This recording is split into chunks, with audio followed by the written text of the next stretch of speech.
Hey.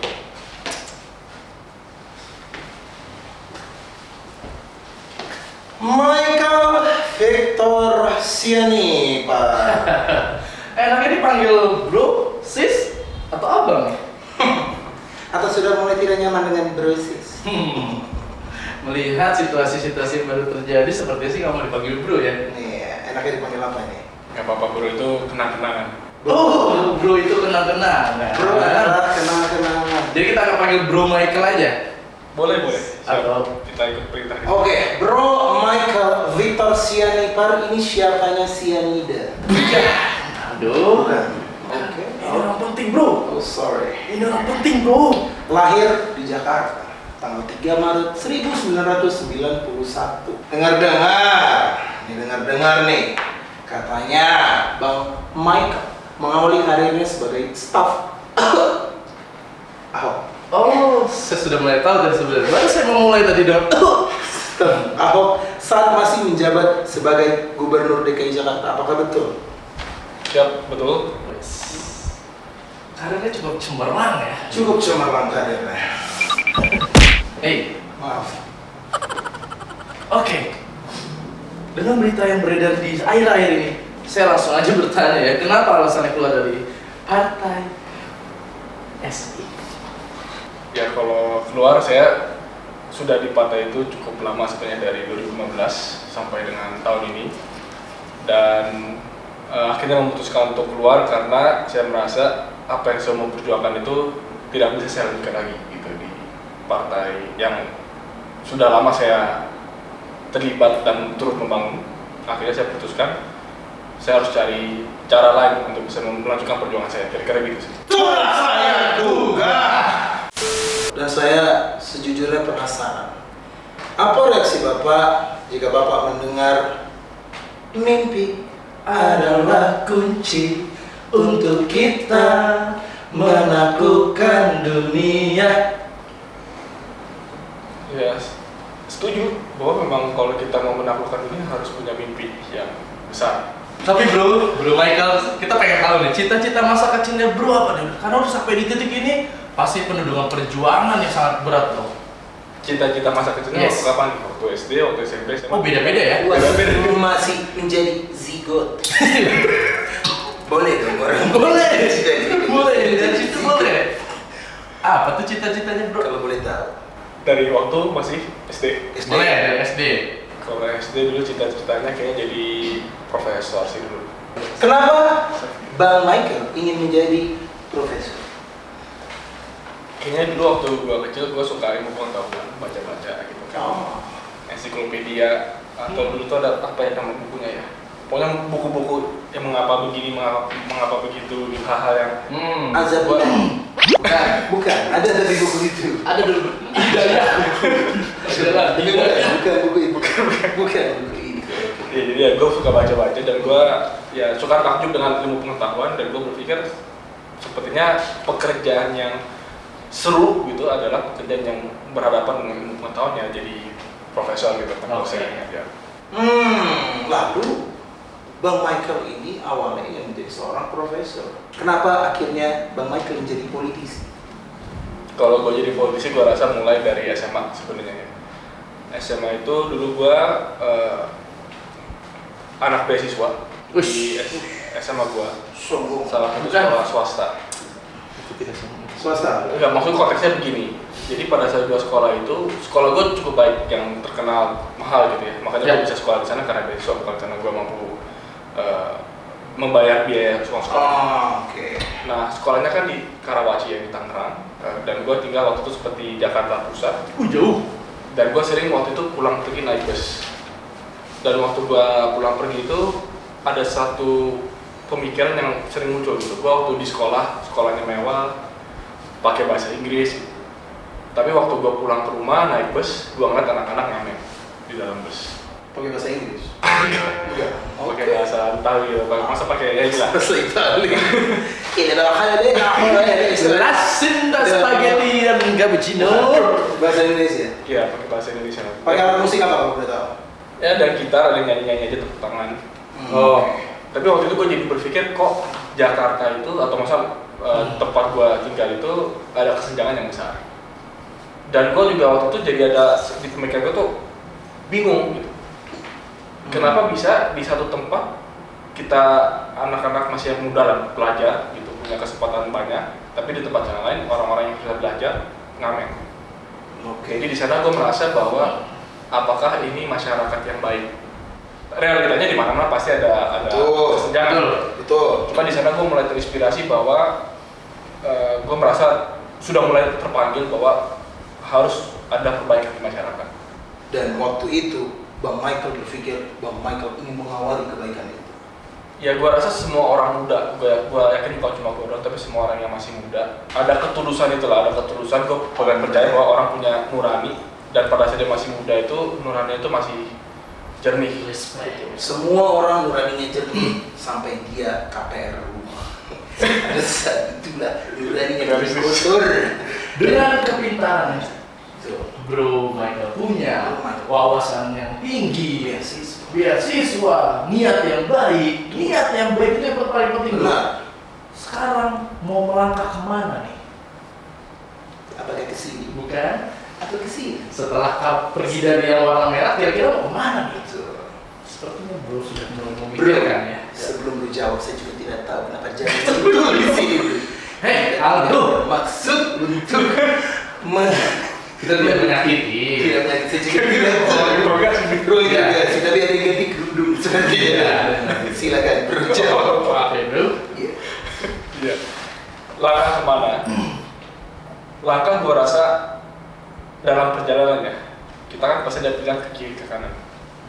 Tapi kalau kita, yang paling penting kan tahu tujuan akhirnya kemana. Sekarang kita dari Jakarta mau ke Surabaya, bisa lewat tol langsung, bisa mampir Bandung, bisa lewat mana, lewat Semarang. Ya. Itu langkah-langkah yang sepanjang perjalanan pasti diambil kan. Tapi Ya. yang paling penting bagi gue adalah tahu tujuan akhirnya kemana. Benar. Nah kira-kira tujuan untuk mencapai tujuan akhir harus lewat jalan yang mana, bro? Nah, itu penting, betul, setuju. Betul Bahwa, sekali. bahwa kita ke kiri atau ke kanan ini tentu menentukan lebih cepat sampai atau enggak. Betul sekali. Atau jangan-jangan ke kanan malah muter-muter akhirnya nggak nyampe. betul. Nah, Iya. Minimal kriterianya deh. Iya. Jadi tujuan akhirnya apa yang mau gue capai itu mungkin yang gue mau Yes. jawab dulu ya. Kalau langkah teknis gitu. Tujuan akhirnya adalah gue membayangkan sebagai seorang politisi muda, Yeah. masih muda sekarang ini, gue membayangkan gimana Indonesia bangsa yang diisi oleh anak-anak muda, 50% lebih populasi kita adalah Gen Z dan milenial, memberikan ruang yang besar untuk pemuda itu bisa berkarya, berekspresi, dan nanti turut menentukan arah pembangunan bangsa bahkan dunia. Itu kan kira-kira cita-cita besar yang gue bayangkan ya.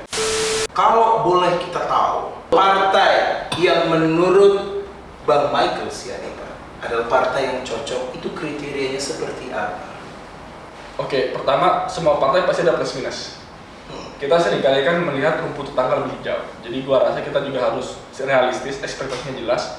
Setiap organisasi, setiap institusi, setiap partai pasti ada lebih kurang. Itu yang harus clear. Oke. Jangan kita kemudian punya bayangan pasti ada partai yang sempurna, nggak ada. Harus kita perjuangkan.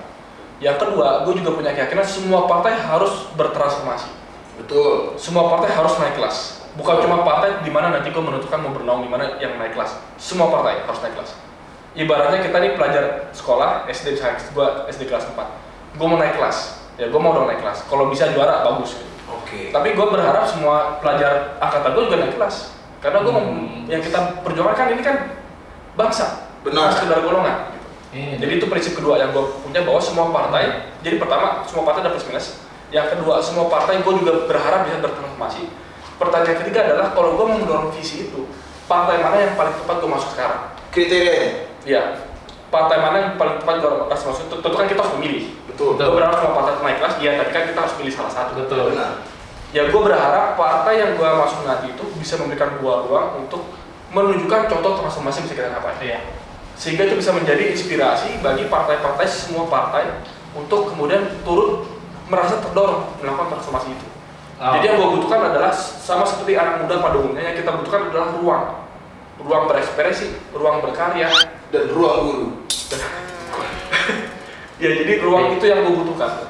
Jadi kalau partai politik itu menjamin bahwa gue akan punya ruang dan gue juga bisa buat teman-teman yang sepemikiran dan kita diberikan ruang, itu Ya. yang paling penting. Yang paling penting itu. Yang paling penting adalah anak muda harus berkarya. Ya. Berarti dan diberikan ruang untuk anak muda. Anak muda golongan-golongan yang perlu untuk berkarya harus. Seperti Jurus. Kepada Nasdem. Tapi nih, udah dekat-dekat 2024. Betul. Iya. Langsung simpel aja deh.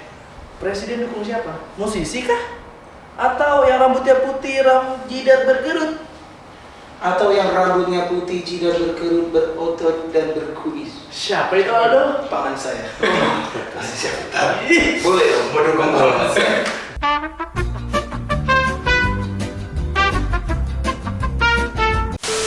Ya, jadi kalau bicara soal pilpres, jujur aja fokus gue sekarang ini adalah terkait dengan kendaraan yang ya gue harus melanjutkan perjuangan gue. Gue mau itulah, maksudnya gue udah 10 tahun di politik, nggak mungkin gue berhenti begitu aja. Ya. Gue masih punya cita-cita dan visi yang gue mau kembangkan, dan visi kebangsaan yang gue pengen wujudkan juga buat Indonesia, buat Jakarta juga, gue pasti lanjut. Tapi langkah pertama yang paling penting dan konkret adalah ya gue harus segera menentukan bagaimana melanjutkan ini dan butuh kendaraan. Jadi kalau bicara soal pilpres itu masih langkah kesekian, belum prioritas bagi gue untuk itu menjadi suatu hal yang kemudian gue Karena kendaraannya belum ada nih. ya itu menurut gue lebih penting sekarang sih. Oke, berarti nanti setelah dapat kendaraannya, baru pilih supirnya. Betul. Benar sih ya, analogi saya.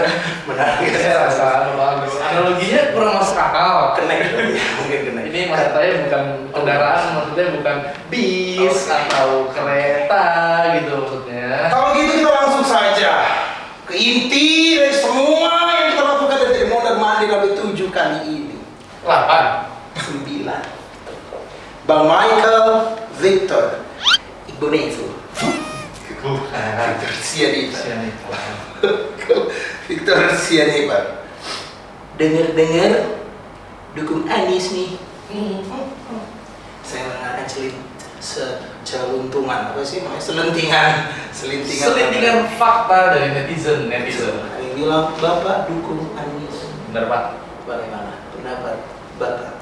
Jadi selentingannya dari mana nih? Maksudnya kenapa bisa ada kesimpulan itu? Dan itu dari prompter. Dari bapak itu. Dari bapak itu. Emang kurang ajar. Saya Bapak aja. Jangan. Yang pasti gue belum mendeklarasikan ke siapa-siapa dukungan gue. Dan menurut gue tadi bahwa banyak hal-hal yang menurut gue lebih penting sekarang untuk menjadi fokus utama gue. Kemudian ya sekarang juga belum jelas siapa punya tiket. Nggak ada satupun calon yang jelas-jelas sudah punya tiket sekarang kan? Kalau menurut gue ya, sih belum ada calon yang jelas-jelas punya tiket. setuju. Ada koalisi yang sudah terbentuk, ada koalisi yang belum terbentuk, tapi apapun itu mana? Sudah ada deklarasinya nggak? Tiketnya jelas ada dan tiketnya buat siapa nggak ada gitu. Benar. Jadi kalau ditanya gue sekarang mendukung siapa ya gue juga harus lihat dulu nih. Udah pada punya tiket nggak, siapa punya tiket? Jadi itu bagi gue untuk gue deklarasi sekarang ya gue masih menunggu juga. Gitu. Sekarang kita harus mulai dengan jawab cepat. Jawab cepat. Silakan. Oke, yang pertama. Tapi karena Bapak Victor juga sudah membaca maka bukan lagi jawab cepat. Jawab pertanyaan dari papan tulis yang kita bertiga Jawab lihat. santai. Langsung jawab cepat. Harta atau tahta? Harus pilih ya. Harus pilih. Tahta. Tahta. Kenapa tak? Tipikal politisi sekali nampaknya. Ya pertama ya gue sih nggak cari dulu aja sih, gue mah hidup aja, jalan aja. Tapi gue paham kalau ada orang berpikir harta itu uang bisa beli kekuasaan, menurut gue nggak juga. Yang bener Pak. Tapi kalau kekuasaan itu selalu bisa jadi orang bisa. Oh, Itu yang gue belajar dari sejarah dan berbagai teori. Uang tidak selalu bisa menghasilkan kekuasaan, tapi kekuasaan kalau mau digunakan cari uang bisa. Tentu yang kita dambakan adalah ya jangan sampai kekuasaan disalahgunakan untuk mencari uang untuk kepentingan pribadi. Betul. Tapi kalau kekuasaan digunakan yang baik, harta itu bisa menjadi milik semua orang karena bangsanya maju sejahtera. Respect. Lanjut Aldo. oposisi atau opor ayam? Bukan. Hey. Oposisi atau pendukung? Mana dulu deh, di Jakarta kemarin oposisi 5 tahun. Ini dari nasional gue pendukung Pak Jokowi. Tapi maaf ya, memang pertanyaannya juga aneh. Iya, oposisi tuh pendukung. Pertanyaannya juga Oposisi Jakarta, Gubernur Anies Baswedan gue oposisi. Posisi. Pemerintahan Pak Jokowi 10 tahun gue pendukung, ya itu. Tapi kan dari oposisi bisa berubah menjadi pendukung kan? Dari pendukung pun bisa menjadi oposisi Tergantung kan? nilainya sama atau tidak. Ya tergantung ya, kalau pertanyaan itu kalau kondisi sekarang faktanya begitu. Itu fakta yang ya gue sampaikan udah apa adanya. Gue di Jakarta gue oposisi, di nasional gue pendukung. Atau mau jadi gubernur DKI Jakarta? Enggak ya? Enggak. Dia jawabannya adalah boleh juga. Mantan penyanyi atau rambut putih? Rambut putih. Yes. Kenapa rambut putih lah? Bapak mau rambut yang putih, Pak? Karena rambut putih itu kan tanda usia. Yes. Kalau mata putih Pengalaman. Pengalaman tidak pernah bohong ya, Pak ya? Tuh. Ya, ini kan secara umum ya. Secara umum. Kalau di ajaran agama gua ada tuh ayat ya bilang kalau rambut putih itu ya refleksi dari kebijaksanaan. Kalau itu terakhir saja. Sebenarnya tidak menjawab ya. Sebenarnya salah pertanyaan. Pertanyaan terakhir, bukan pertanyaan yang tepatnya, pernyataan terakhir. Jikalau seluruh anggota PSI sekarang sedang menonton video ini secara mobile di GBK, jikalau Ada dia Bro Michael yang nih. tahu, nonton di YouTube, Ayo di kita GBK, nonton, pasti dia menyerang kita. apa yang akan Bung Michael katakan kepada anggota PSI? Menurut gua teman-teman PSI orang-orang yang luar biasa. Teman-teman perjuangan lah iyalah. Teman-teman gua semua sahabat perjuangan. Kebetulan gua sudah memilih jalan yang berbeda dengan gua keluar dari PSI. Tapi gua tahu banyak teman-teman di dalam PSI itu punya satu cita-cita dan visi yang mereka mewujudkan. Dan gua hormati itu dan gua hargai itu. Ini kan pilihan, masalah pilihan. Jadi gua hargai pilihan masing-masing. Semangat, semoga sukses. Respect. Oke, keren sekali.